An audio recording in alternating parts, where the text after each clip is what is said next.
badge is better than having some heart. Okay, look now, look how they running. They beating white people down just to show us what's coming, or to show us we nothing, or to show us we only welcome when singing or balling. You shut up and dribble.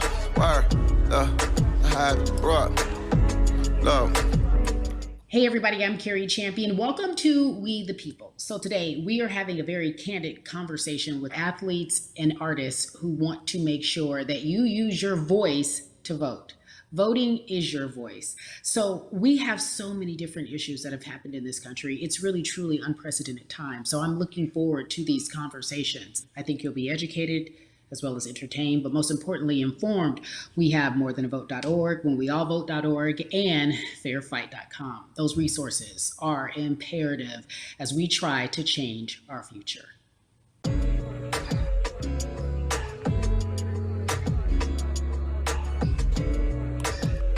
Yeah, la.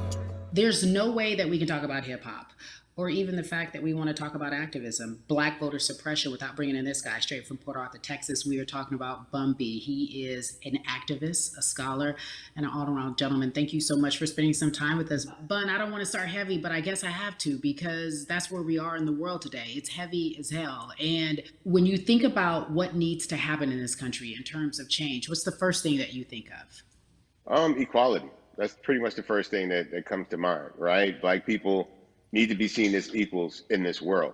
You know, we had to fight just to be recognized as a full citizen in this country and not 3/5. The world is now seeing what we've known for so long in the culture and in the community. The one way that we can fight is obviously voting. Talk to me about what voting means to you. I hear people all the time talking about one vote doesn't matter and that voting doesn't make a difference. If that's true, why do they work so hard to suppress the Black vote? Because they understand the power of the vote. And so it's time that Black people collectively also understand the power of their vote. And not just on a national level, because a lot of times we only have this conversation every 4 years. People need to be very much involved in their local politics. They need to understand who their elected officials are, where they stand on issues that affect you. And you need to use your vote to either support the ones that care about you and your condition, or to elect people who do. A newer initiative that we're dealing with is educating felons, right? So in the state of Texas, if you're a felon, right, if you've been to jail or to prison, but you're no longer on probation or parole, you have the right to register to vote. Another thing that was just brought to my attention, there's an initiative called Orange, which is happening not just in Houston, but all over the country. If you're in jail currently during pretrial, but you have not been convicted, like you're still in jail waiting for your day in court, you are still eligible to vote. And you said something so key. They work so hard to hope that we stay uninformed, but more importantly, to suppress the Black vote. If you could do one thing with this message that we're trying to send today about how important voting is, what type of images would you like our people to understand and see when they go to these polls and vote, or when they cast their ballots? I think the images that we've all seen, you know what I'm saying, for decades in this country, if not centuries in this country, we've seen Black people oppressed, we've seen Black people attacked. So every time you look back and you see those old black and white images of people of color being attacked by dogs and people of color being sprayed with hoses, that's what they were fighting for. Back then, they were just fighting for a chance to vote. People like Martin Luther King Jr., people like Malcolm X, these people died to help us be in a position to have the power that we have now, which is to be able to cast a vote and make a decision about the people that have controls over our lives. So, I mean, if you in your own community need a reason to vote, look at a person like George Floyd. If the people in your city are not open to police reform, are not open to having a conversation about defunding the police, are not open to issues concerning economic equality, judicial equality, and racial equality, right? If they're scared to say Black Lives Matter, you have the power to put people in those positions who do believe that Black Lives Matter, who do believe in racial equality, economic equality, judicial equality, That's right. right? That's right. Who see us as human beings. And if the people in your community don't feel that way, vote them out. It's that simple. It's just vote them out. We don't have enough time to sit around and hope that people change their minds. Yeah, Bumpy, you point out something so important. We have the power. And that is in our vote, and that is with our voice, and that's how we use our voice. I think of where we are right now. People say this is a particular moment, but it is a movement, not just a moment, it is a movement. Why, in your opinion, was it George Floyd's death, why was that the chosen brutality for people to say, oh my God, Black people are still oppressed in this country, and it is not fair? I think it's twofold, Cari. In so many different encounters between people of color and the police, there simply is no proof of what happened in the interaction. And so what happens is in a court of law, it tends to lean towards the policeman's point of view, right? In this case, we saw very clearly what happened. I think the other thing is due to the fact that everyone was at home, basically, during this time period in relation to the coronavirus, you couldn't avoid it, right? It was on every television station. It was on every social media platform. Everywhere you turn, you were constantly hit upside the head with this message. You see in the interaction that this man did nothing to deserve what happened. That's right. I think so well said, because if you think about it, in the grand scheme of things, it wasn't worth it, and he didn't have to lose his life. I think that you touched on something that a lot of people talk about, and that is now defunding the police. That has been such a huge conversation, but there's so many misconceptions around defunding and dismantling. If you will, educate the audience. All right. So most people, when they hear the term defund the police, they tend to think of, oh, they're going to take away our police department. Nothing could be further from the point. Defunding the police means that in certain communities, even Houston, take for example, we had over $1 billion allocated to our police force. Now, what is that money being used for? Some of that money tends to be allocated towards riot shields, right? Pepper spray, right? That kind of thing. That's only used against the people that fund this budget, right? So why would the people want to supply the police with the means to oppress them? If the police are concerned about the situations in certain communities with a higher crime rate, well, higher crime rates tend to happen in communities where there's not employment opportunities, right? There's not a lot of social services, and people are going to do what they need to do to take care of themselves and their families. When the community has more opportunities for employment, more opportunities for upward mobility, then they tend to be less of a strain on the government. They tend to have a lower crime rate. And because of that, we'll have less need for the police in those communities. You are passionate about so many different things in terms of making sure that we are holding our leaders accountable. Talk to me about some of the other projects that you're working on. Well, right now, obviously, being a part of More Than a Vote is essential. We're dealing with primaries in this country right now. And we just want to educate people. We want to inform people because people are tired, they're angry, they're concerned, and they want information and they want action. And so we want to make sure that we give them the right information and lead them in the right direction. And we thank the people that do not look like us for standing with us right now, because it's very important that people who aren't Black be involved, because if Black people could have gotten rid of racism, we would have done it hundreds of years ago. And so I'm trying to use my voice and my platform just to let people know that if they feel like I do, there's a number of places they can go to enact change in their community. People need to know about how their city council runs. They need to know that they have the ability to speak when city council meets, to let them know that that's not the way that they feel their city needs to be run. Those are not the places that they feel the money of their community needs to be allocated.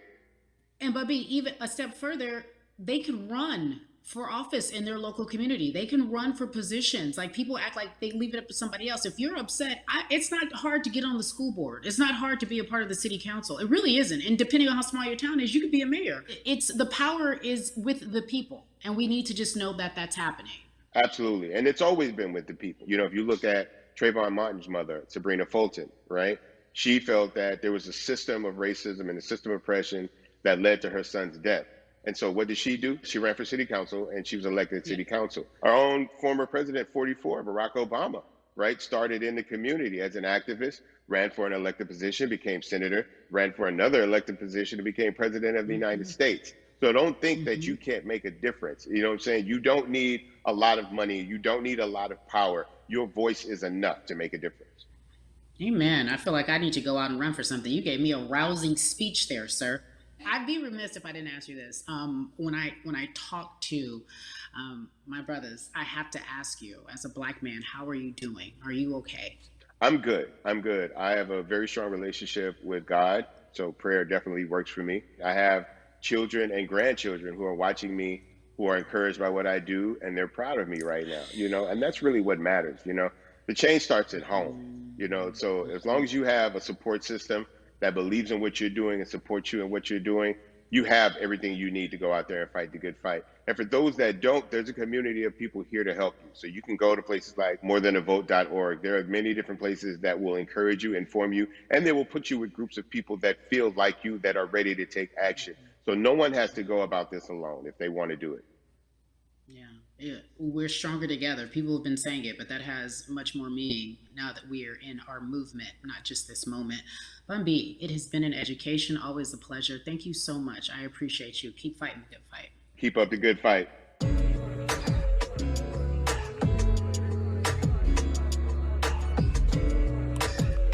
Yeah, la la. So our next guest, I have to admit, I'm a fan, but there are so many different people that we could talk to, and I thought it was so imperative that we speak with her. You know her as Molly on the huge, successful show Insecure, HBO's Insecure. She also has a comedy special highlighting her Nigerian roots, and she's an amazing podcaster. Let's welcome in Yvonne Orji, everyone. You have such a beautiful way of making things funny, giving us our medicine with some candy, right? The humor and the healing. You bring all of that to your space. And right now, as you look across this country and how everyone is so broken and so upset, if it's not social injustice, it's the pandemic, it's depression, it's unemployment, the list goes on and on. How are you doing, quite frankly? You know, I'm rediscovering self in a way that is hard, but necessary, that will lead to ultimate joy. I know it sounds like a lot, but no, I think I personally think that God put all of us on a global timeout. Like we just, America hasn't done as good as other people when it comes to timeouts because everyone else is out playing at recess, and we're still in the principal's office hoping and wishing we can come out. But I think that if we settle into the timeout and really learn the lesson that we're supposed to learn from this season, I think we'll emerge better. We'll learn how to play well with others in more ways than one. And so personally for me, I'm taking this time to learn me in a new way. I feel like I'm being ushered into a new season, and I'm getting still, because sometimes the busy confounds the work that we're supposed to actually be doing. We're busy doing other stuff, but we got work that we need to do on the inside. And I'm leaning into it. I'm like, dang, I thought I was gonna be able to rest like everybody else. And God's like, nah, we got work to do. You know what? And I think that's what everybody is saying about 2020. It's demanding that we be better. And you said it's a global timeout. What do you mean by that? Yeah, it's like everyone sit down, be humble, to quote the great prophet Kendrick Lamar. But no, seriously, sit down and let's reevaluate some things. Let us unearth and shake up the things that we have been trying to hide within ourselves, within our nation. I think America is going through an unraveling right now, a much needed, a much necessary one. And I think all eyes on us, right? There is no, oh, I was on the subway for an hour, so I didn't miss that thing that happened. No, everybody was home. Everybody, was watching when George Floyd died, and no one could hide it. Everyone was watching when Amy Cooper called the cops. Like, this is a time where it's like, oh, we can't pretend it away. We can't excuse it away. No. It's a global timeout. Sit down, watch, and let's learn. And globally, it's like, hey, we were going business as usual, but it ain't usual no more. Like that's old. Anytime change occurs, it's very uncomfortable. And so right now we're sitting with we're getting comfortable with the uncomfortable. The minorities, we've been comfortable with being uncomfortable, because that to me explains just the existence for whatever we want to do, how we break into our careers, how we live our lives, how we find ourselves one of the few or one of the first. And that's a lonely road. When you look at, and when you talk about this global timeout, everybody had to pay attention to Amy Cooper. Everyone had to pay attention to George Floyd. How is that helping us as a people, as a country, during our global timeout? I think, well, one, we're not minorities, Cari. You already know it. It's like these labels that they put on us. It's like the same way of saying like black on black violence. Also, there's no white on white violence. It's branding. Yeah, right. It's all branding. Yeah, you're right. It's like white people kill white people every single day. So no, there is no black on black violence. And if you say black on black violence, well, then let's brand white on white violence. Like, I watch Investigation Discovery. Ain't too many of us being featured. So, I just even like, but to answer your question, what does that do? I think what everyone expected is what has happened in the past when the world was still open, right? In that, okay, you had everyone from Trayvon Martin to Castillo to Sandra Bland, you had all of these lives lost, and Black people made some noise. We rioted, we got out in the streets, we started the Black Lives Matter movement, all of those things. And then white people kind of just like, oh, let's give them something. And then it's just like, is it over? It's like Oscars so Black. Okay, good. We gave some Oscars. Are we good now? Like, are we even? And it's now it's just like, oh, no. This is not about like a band-aid. It's like, yo, we might have to amputate the leg a little bit, but it's all right because by amputating the leg, we're gonna save the body. And so I think that's what's happening now. Like, America is realizing, like, oh, Black people aren't just making a little bit of noise. Like, the protests are still out.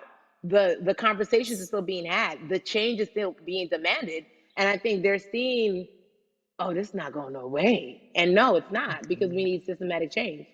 What a beautiful way to explore what is happening and describe our country. We might have to amputate the leg, but that's to save the body. That's what's happening right now. That's beautiful, Yvonne. And to that end, I have to ask you this, because the way that we do that, we use our voice. And our voice right now in this world, in this country, is our vote. And everyone talks about voting and how important it is, but I feel like more than ever, we understand that it's not just about voting every 4 years for the man in office. It's about your local elections. It's about the mayor. It is about the district attorney, the people who have the power to bring charges against police if police brutality is an issue in your community. If you care about your school district, you can run for the school board. I ask this of you, right? Your parents are from Nigeria. You are Nigerian. You talk about that very lovingly. What does voting mean for you?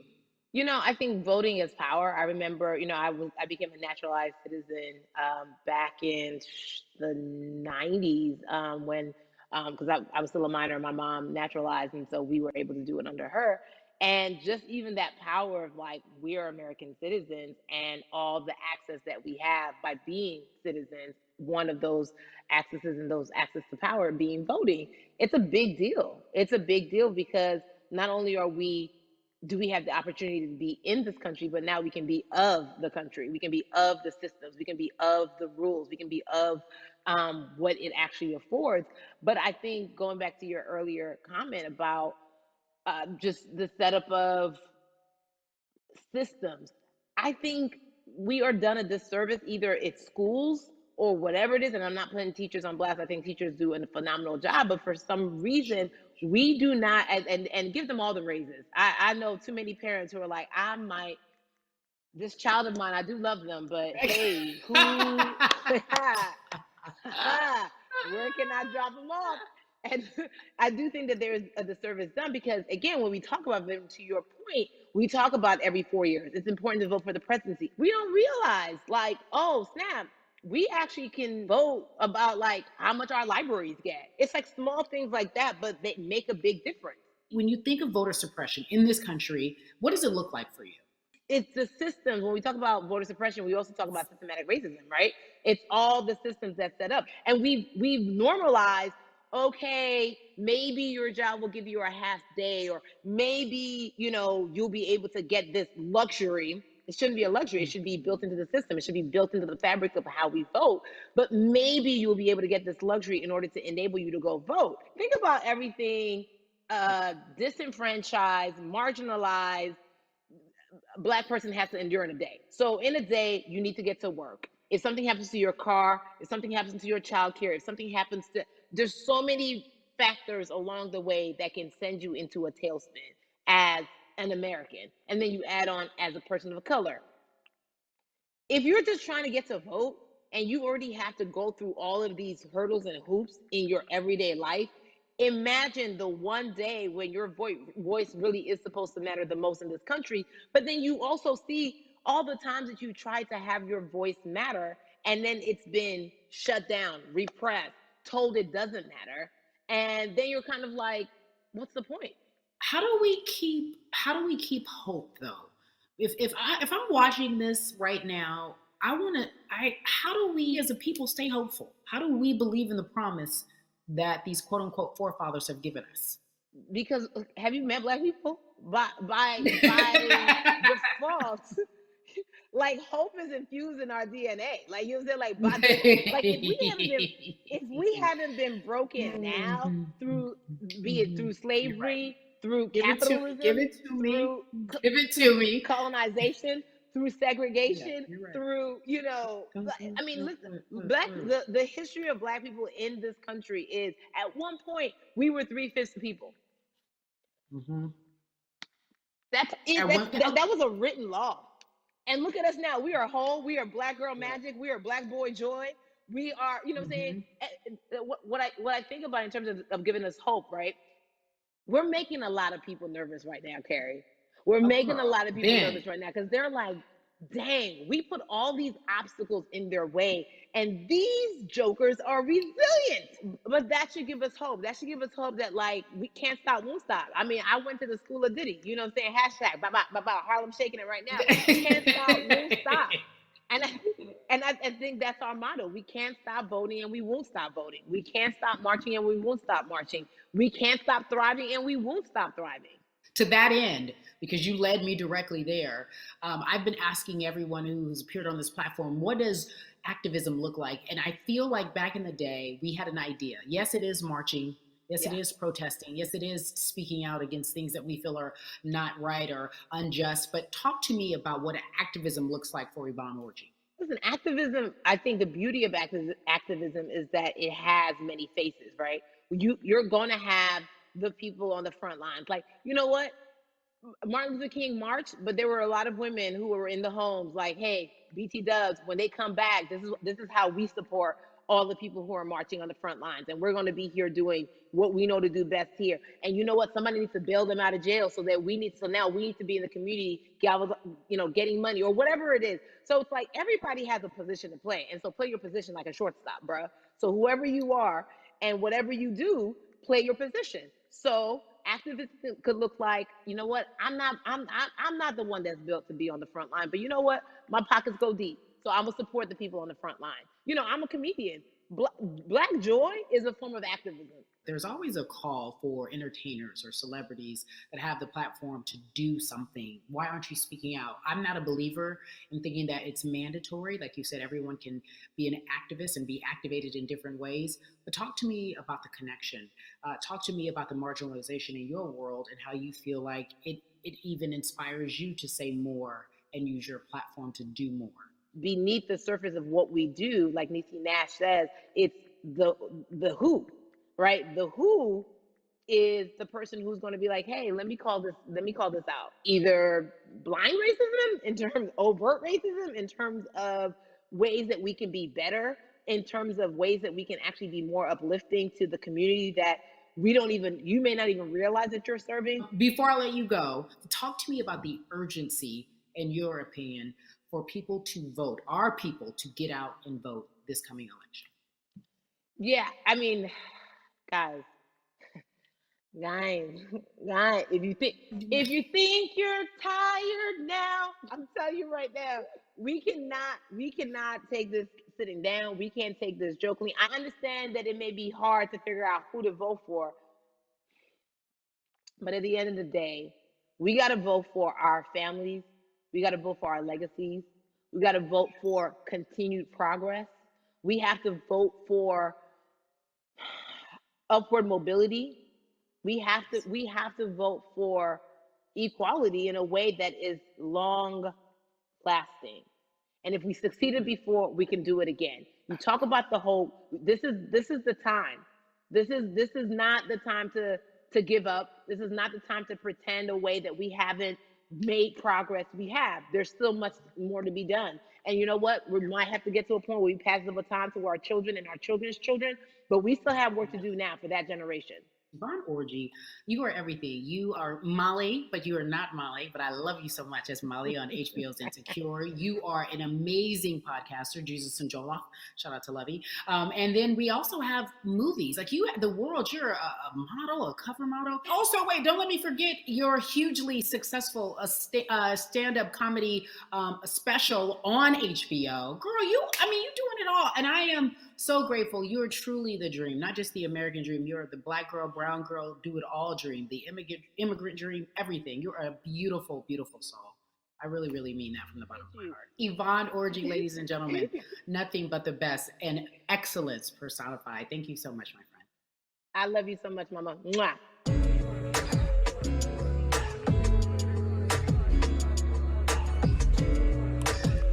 Yeah, la la. So Atlanta has been one of the hotbeds in terms of political unrest and social injustice. We've seen so much happen in that city, and we've also seen so much come from that city, including one of our very own founding fathers of the civil rights movement, and that's Martin Luther King Jr. But right now, we want to welcome in someone who has used his platform to talk about voting, to talk about racial injustice, and how he's trying to help. Atlanta's very own Russ joins us now on We the People. Russ, I'm not going to fan out and tell you what some of my favorite songs were that I listened to repeat on yours. We're going to get to the topic at hand. So we got to talk about, recently you did an interview where you shared your outlook on culture and music. And you also were very candid about the fact that you have a privilege and that it's necessary for you to give back. Tell everybody about what that means. It's very obvious, I'm white and I'm in Black culture and I'm benefiting financially off of it. So I feel like if you're a white person financially benefiting off of Black culture, you have to put finances back into Black culture. It's just that simple. The screenshots with your feelings, it just comes off like fake empathy because it comes off very dismissive and very oh, that sucks for y'all, but anyway, back to what I was doing. Have you felt that way always, or is it now because of the time of where we are in this country?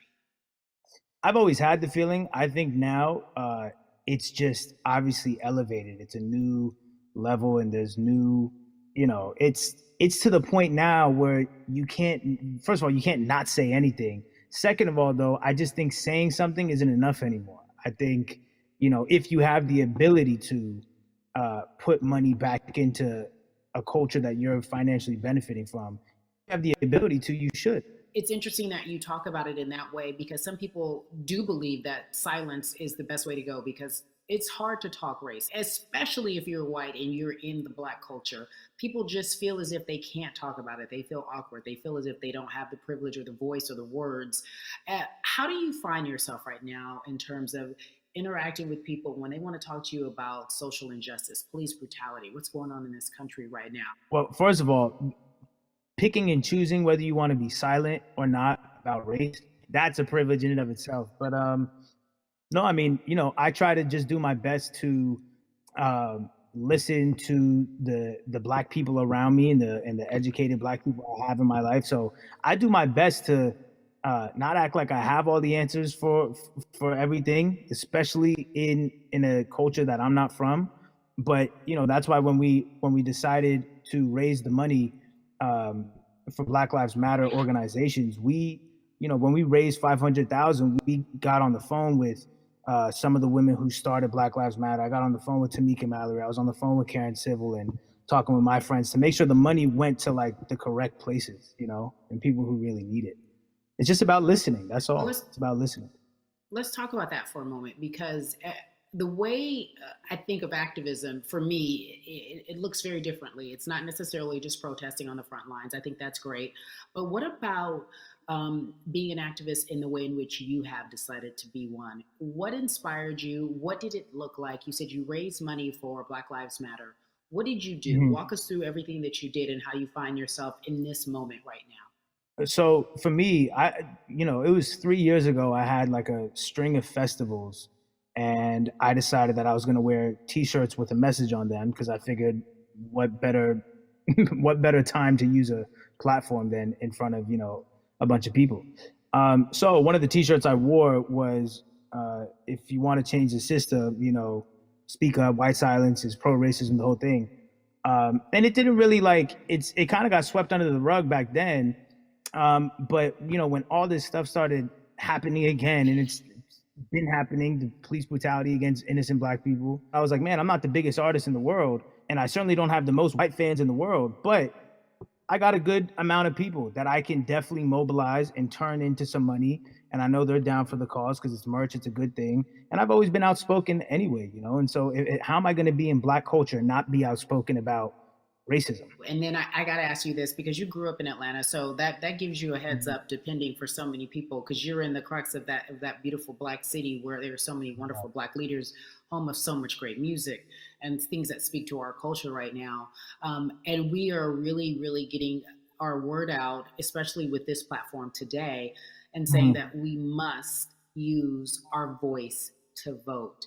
Talk to me about what the importance of voting for you in this upcoming election.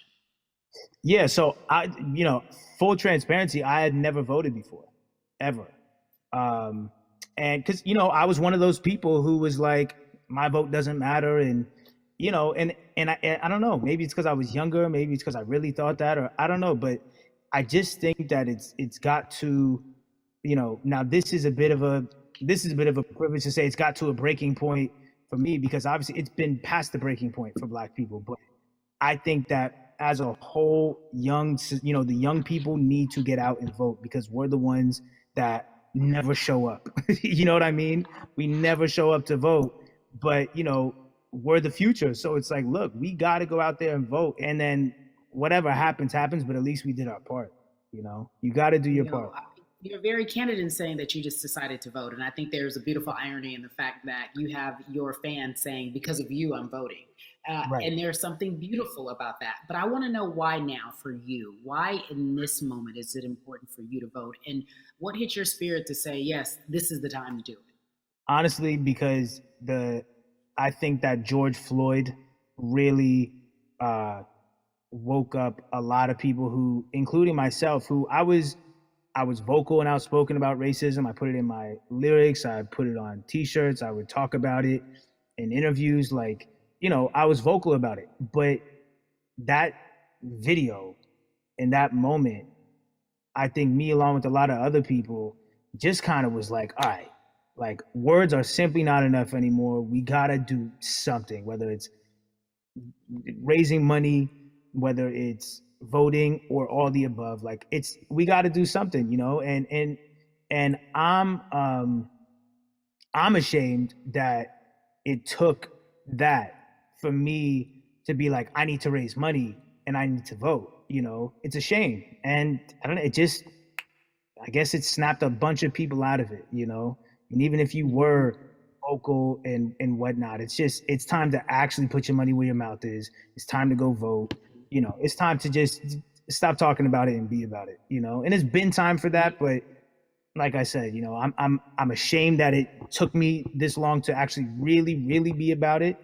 But I'm here now. So Russ, we all know that this is going to be your first time voting. Tell me what that experience is going to be like for you in terms of what you're excited about. I think, what it's going to do for me? It's going to let me know that I'm contributing to something bigger than myself, and I'm actually putting my money where my mouth is, and I'm being about it. Because for so long, and I know I'm not alone with this, but standing on the outside and just screaming about this and that and this should change, and it's like, all right, but did you vote? And so I know it's gonna feel good to know that I played a small role, and that's the problem. I think the mentality of like, my vote doesn't matter needs to be changed to, my vote, albeit small, does matter. It's a role I'm playing, and if I play my part and you play your part and he and she plays their part, then we make a difference. But it'll feel, I have a feeling it's gonna feel very, very bigger than me. I mean, I think when you realize that giving actually feels better than receiving, that's when you start wanting to do your part and contribute. So voting is an easy way to give, Yeah.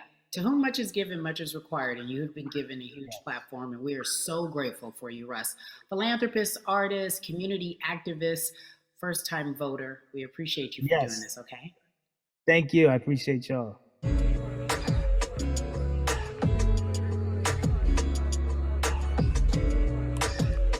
Yeah, la la.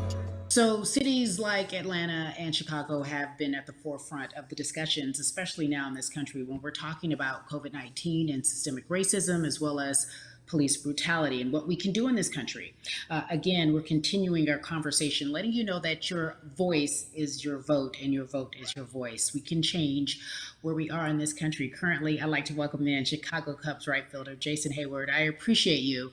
I brought in Atlanta and Chicago because I know you grew up in the metropolitan area of Atlanta, more specifically McDonough, let's be technical. And you have been very vocal throughout this entire time in terms of what our country's been experiencing. Let's look at the past month and a half, if you will. What has been the hardest thing for you to deal with? The hardest thing for me to deal with, Cari, this last month has just been going from the virus shutting everything down to us being called to action. We've had multiple police brutality situations. We've had people protesting, wanting to get the message out. But I really realized that I need to be a part of the positive message and make sure that doesn't get lost in all the chaos going on, for people to actually hear from a reasonable, respectable person who cares about everyone involved. A reasonable, respectable person who cares about everyone involved, which leads us to More Than a Vote. It is a beautiful collective of Black athletes and artists. You are a part of that. Talk to me about why that's important for you right now, and this be a part of that collective. To me personally, it's important to be a part of that because I've somewhat used baseball and my craft as an excuse to not get more involved in voting. But I can't any longer use baseball and work as an excuse not to get educated, and not also to show people, like, at any moment in time, any walk of life, we can make a difference. So tell me in your words, what does activism look like for you? In my words, it looks like LeBron James, the biggest athlete right now on the planet, speaking up and breaking the ice for everyone. But I think for the first time, people see and hear from us. So now we have white teammates, we have other people speaking up and realizing, okay, like, this is how we go about doing this. And to me right now, social media, athletes speaking up, entertainers speaking up, like we're trying to do with More Than a Vote. You said something I thought was so key, because covering sports for so long, I know that it's tough for Black players specifically in Major League Baseball to talk about how they feel. Adam Jones did it in a very eloquent way early on, but there are very few that are vocal. You said you all were afraid. Why use that word, and why were you afraid? We was afraid because in 2019, there were 68 of us total. And there are 38 teams. There's 25-man roster on each team. There's a 40-man roster, which is on each team as well. And there aren't many of us. So we're outnumbered in that sense, but not always in a negative way when it comes to our teammates and our clubhouses. But to get to this point, you have to move a certain way. You got to be careful what you say. You can't ruffle feathers. You can't come off in any way. Much like other Black entertainers, much like yourself, probably having to live through life every day. But to get to the highest level, you got to button up. You got to be seen and not heard. So baseball is, like I said, it was time for us to try and speak up and make a difference and show it's okay to do so, because we can't be quiet any longer. That is a button up, be quiet, be seen but not heard. That is an expression that a lot of Black folks can relate to in whatever aspect of professionalism that they experience, especially if they don't work for themselves. They just feel that. That is also a socialization that we have as Black folks, well, especially, like you said, if you want to get to the higher level. And for so long, I felt it bubbling right underneath the surface that so many of us who were in whatever positions we were, who had platforms, were tired of pretending and looking the other way and spending so much time making others comfortable while we were uncomfortable. Do you feel that this is the type of movement that is sustainable, or is it just for a time? No, it takes everyone joining in on the conversation. And right now, I feel like more than ever, there is little things as possible to distract from bigger issues. And we saw on draft day, we saw our president, Theo Epstein, holding up the sign saying Black Lives Matter and wanting to include the rest of MLB in that. But now we're having those conversations as well. So I definitely think this is sustainable, and it's not always just going to be the popular thing to do. This is something that people want to get right because they know we care. Jason, you said you think it's sustainable, that what you're seeing, especially with your colleagues in baseball, that this can be something where you're feeling more comfortable, feeling more safe to share how you feel about social injustice and police brutality. What are you doing right now in this moment with your platform to help change how we look at voting and how to educate the culture and the community about voting? Well, first, what I'm doing, Cari, is joining up with More Than a Vote and joining up with other athletes and entertainers to get that message out and use our platform in that sense as a group. And try to create a brand with this to make it something that's not just about the election coming, make sure that it's about people getting educated for years to come and figure out where to vote and how to vote. We've got people in different areas that cover different demographics and influence different areas of people. And as a baseball player, as a Black baseball player, I feel like now, like we talked about, is finding the time to show people that you can use your voice in this profession. You don't have to be afraid. And to me, that can help someone, help a kid growing up. He can see me, he can see other guys that were in the video we posted saying, hey, this is what they're standing for. They're speaking up for these things, and it's okay to want to play baseball. It's not lame. It's not something I have to be as afraid of as I was before. So I feel like that's my role in this. I have a younger brother as well. He's 24. He also plays baseball. So I've got to lead by example. I can't just always, come up with a good answer that sounds good on TV when I get asked a question on, what do we need to do to make changes. I'm joining up here to make sure that I take action and get educated myself. For one, so many people, I feel like in Atlanta, they're on the move. Or when you want to try to make a vote and try and cast your vote, you have to do it by mail. You have to sign up for the absentee ballot. Then you have to get another ballot in return. They have to send it back to you. Well, for me personally, they didn't send that back until it was too late, right? We didn't get it in the mail to the address that's an Atlanta address at my parents' house. We didn't get that in the mail until it was too late. And then from other friends and family that are still in Georgia right now, I just hear about them being held in lines too long and trying to get off work. And we know how it is for any family, but let alone a Black family in a city or in the suburbs trying to take care of their family and trying to provide for them.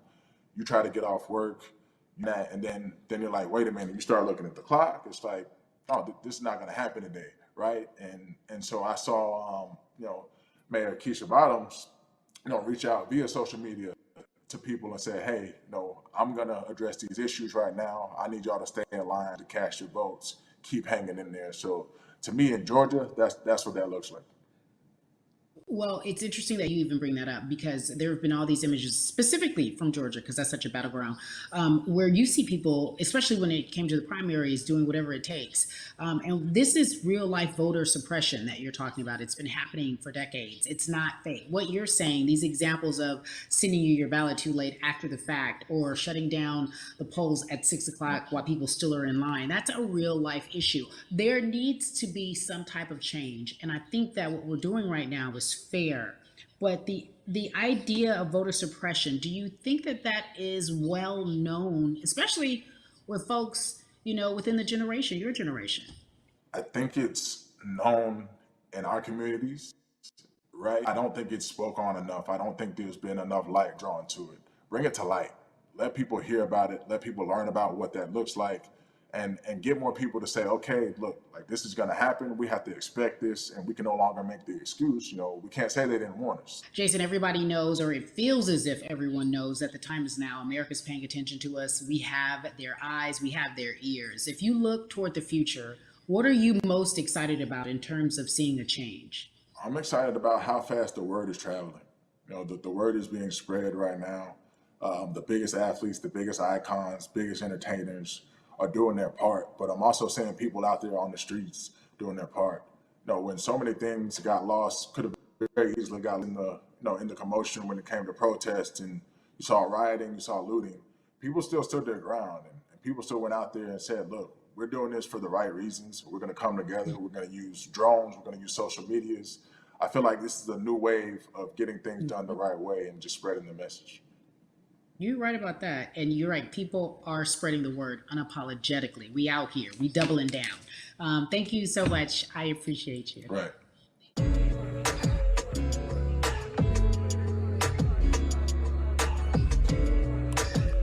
Yeah, la. Hey, everybody. I am so excited to welcome a friend, a brother, family member, if you will, former colleague NBA great, sports analyst, philanthropist. He does it all. And he's here to give us his time and his platform to talk about something that is so important, and that is voting. Everybody, welcome Jalen Rose to We the People. Talk to me about how important it is for the people who know you and love you and look up to you. Why is it so important that you use your platform to talk about voting? Initially, we have to get past the stigma of the mental systemic racism that comes with the presidential race, governors, mayors, senators, judges. We've been conditioned to believe that our vote does not matter. So usually when we looked up at all of those races and people that were running, not only did they not look like us, we didn't believe they were there to represent our best interest. So therefore, as a collective, we didn't mobilize until Barack Obama, and we felt a sense of hope that finally our country is going to do something that we felt would never happen in our lifetime. And I remember being at the inauguration in 2008. I made sure I was there. And we voted.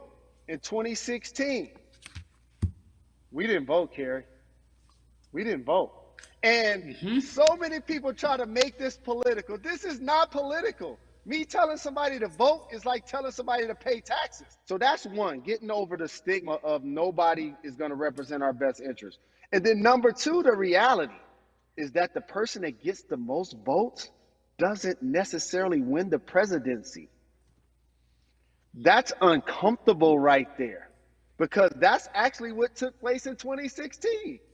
The Electoral College chose the president. And if you put all of their pictures up, I'm pretty sure they look a lot more like each other than they look like you and I. How about that? And then the third thing, especially in urban environments, oh man, they create barriers for us, Cari. It's like you got to jump over the fence, you got to run past the dog, you got to jump on the hood of the car. The lines is 5 hours long. You get up to the poll and they don't work. Elderly people working in the city, while they got the young people who understand technology working in the suburbs. Like, these are all systematic things that try to discourage us from voting. And then finally, we don't have a day off to vote. We need to work. So we don't get a day off. It's gonna be a full day, and I gotta work to pay my bills. So you know what I'm gonna do? I'm gonna mail in vote. And you know what you want people to realize, that counts too. So your vote will be counted if you're able to mail it in. So those are a few things that I hope that we can do and mobilize. And shout to LeBron and his team. Shout to you and everybody involved. We will make a difference. Well, let's talk about more than a vote. There is a Black collective of athletes, of artists coming together and saying voter suppression is a real deal, especially in the Black community. When you just talked about, I got to work, so I can't go vote. And then when we do get in the booth, just in case we don't have to work, do we know who we're voting for? Not only do we have to vote, we got to be educated. And it's not always even about the man who's in office or the woman who's in office for president. It's about your local elections. It's about the people who are your DAs, your state DAs, like the people who actually make change in your community, who will change police brutality, who will make sure that your community is taken care of, who will defund police and hope that they can help you in stopping police brutality. So talk to me about why you decided to be a part of More Than a Vote and what it actually means. Well, it means a lot to be involved with such an impressive collective, as you mentioned.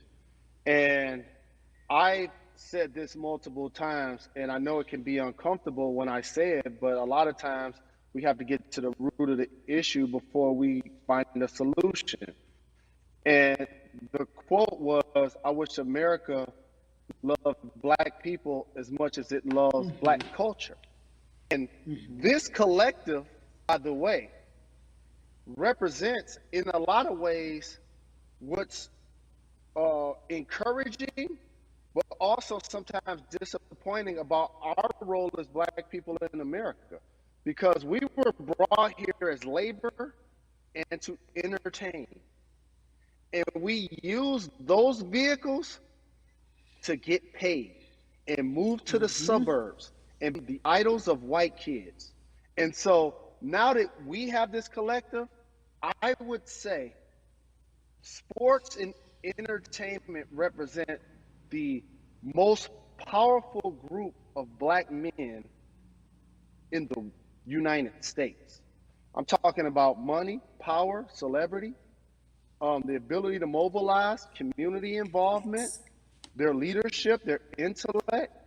And so to have all of us pull it in the same direction at the same time for anything that we're passionate about is going to be a difference maker, but it's definitely going to be a difference maker in the 2020 vote, because we're going to make sure we inform everybody that they can let their voice be heard, and failure is not an option.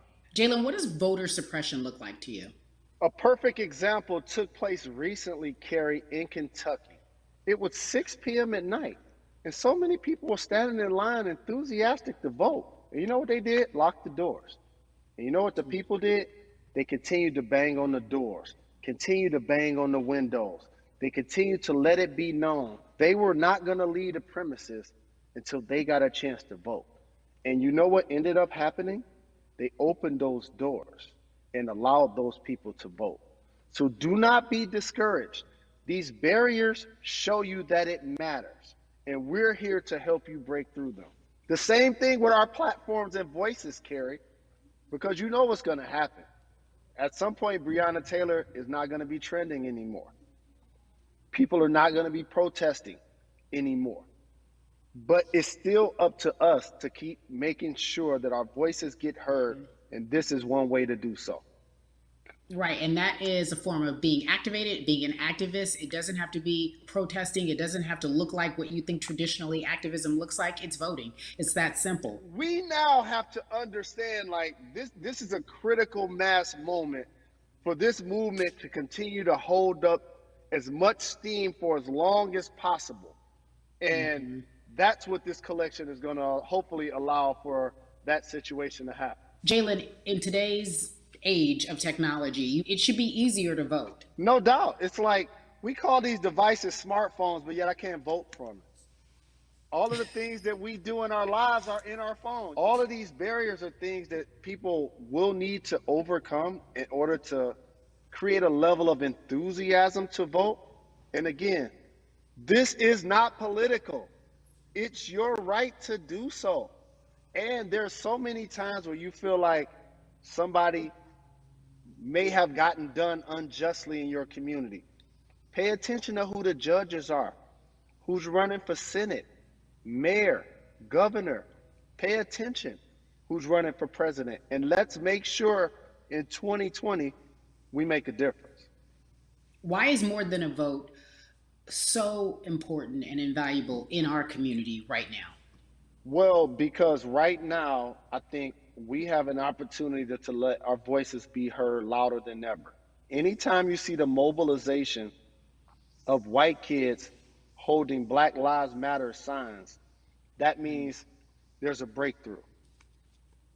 Now, what happens with that breakthrough is the next step. You're going to look down in your email, Cari, you're going to see all of these companies telling you how they're going to work on their diversity, how they're looking themselves in the mirror.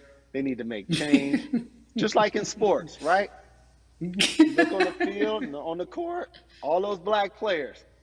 The further you get up, it's like altitude or a ladder. It gets thinner and thinner. And so a lot of people talk about the system being broken. I hate to remind people that it's not broken. It was built this way. And one of our ways to help change the system is to vote. So that's why more than a vote is so very important, so we can make sure everybody participates and gives themselves an opportunity to let their voice be heard. I think it's interesting because you talked about Black men being very powerful in the U.S. if they're athletes and entertainers, because for so long those have been the only avenues traditionally to create wealth. The NBA season comes back. What are your feelings on the season coming back? In the midst of everything that is happening? I think you'll see players challenging the establishment more. You're going to see them saying, okay, if you have all of these marketing and promotional deals, how many of them are with minorities? How many people are you employing, NBA? What about certain teams? Who do you have as a minority owner Or what about the candidates that you have for positions of power? NBA players have proven as blacks that they are now movers and shakers in the game. They're now the dog, not the tail. So if they decide not to play, some of the biggest social changes and conversations have taken place in sports that weren't during the game. Colin Kaepernick was before the game. The Ali Summit was a press conference. So they could mobilize if they chose to. But if you do play, challenge the league. Black Lives Matter on the jerseys. Continue to make sure that every time people are watching the game, they're also seeing the movement happen. Jalen, I appreciate you because you are always entertaining and informative at once. I really, truly am looking forward to the NBA season. Thank you for working with More Than a Vote because your voice, your platform, all of it is needed, my friend. Be safe, okay? Yes, ma'am. I love and appreciate you. One call away always. Thank you. Love you, brother. Love you too. Every conversation that we had today, I hope was helpful for you. I am so grateful to everyone who came on with me to talk about what's going on in our culture and how we need to change. Huge shout out to Jalen Rose, Bun B, Jason Heyward, Yvonne Orji, and Russ. Their words were inspiring, but also important and invaluable. I hope your phone is full with all the information that we've been able to place in front of you. Again, you need to check out these resources because they are so important because we want you to vote. That is your voice. It is important. We, the people, want you to vote. So go to morethanavote.org, fairfight.com, and whenweallvote.org. Again, thank you so much for joining us and paying attention because this message, again, is invaluable. I'm Cari Champion for We the People.